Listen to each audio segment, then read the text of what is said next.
Новый год на подходе, елки горят, мандарины пахнут, братва, салют. А мы тут решили подвести итоги, но не те сладкие, что у всех. Сегодня разберемся с самыми трэшовыми моментами рестлинга за этот год. Где-то ржака, где-то фейспалм, а где-то просто хочется спросить: вы серьезно, пацаны? Так что наливайте чайку, устраивайтесь поудобнее и погнали смеяться над тем, что лучше забыть к 1 января. Логан Пол чемпион США. Логан Пол кучу раз показывал, что может тягаться с мировыми чемпионами и быть в главных событиях, не хуже любых других топов. Ну, базара нет, талантливый чувак, тут вопросов ноль.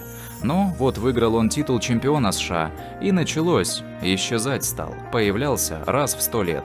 За 266 дней своего правления защитил пояс всего 3 раза. 3, Карл. А в итоге что? Слил титул нашему рыцарю Лос-Анджелеса.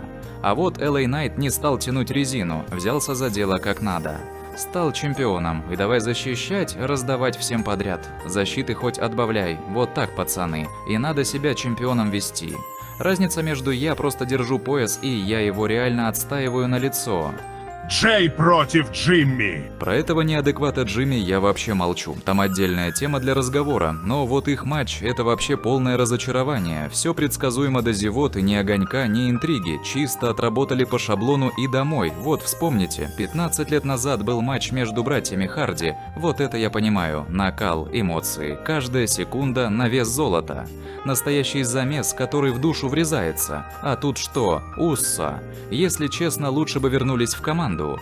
Интерконтинентальный титул. На Рестлмании Сэмми Зейн взял икарный титул у генерала Ринга. Ну, матч, скажем так, не фонтан, но ладно, вырулил, все думали. Ну, теперь-то Сэмми покажет, что такое настоящий чемпионский класс. Ага, сейчас. И тут, значит, летний бросок, и Сэмми за 5 минут сливает титул Брону Брейкеру. 5 минут, Карл. Это что, вообще прикол такой? Курам на смех. Можно же было сделать нормальный, достойный матч, чтобы хоть какую-то интригу и борьбу показать. А так, просто обидно. Такое чувство, будто канадец сам себя подставил. Ну, хоть генерал Ринга на коне.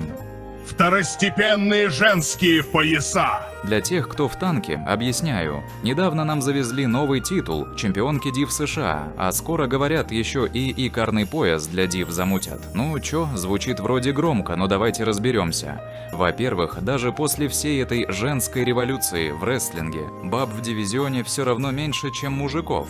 Ну а во-вторых, если честно, реально годных претенденток там по пальцам пересчитать. И чё, добавление новых поясов что-то поменяет? Да хрен там, погода это точно не делает. Лучше бы работали над раскруткой тех, кто уже есть, а не плодили ненужные награды. А то выйдет как обычно, пояса есть, а толком драться за них некому.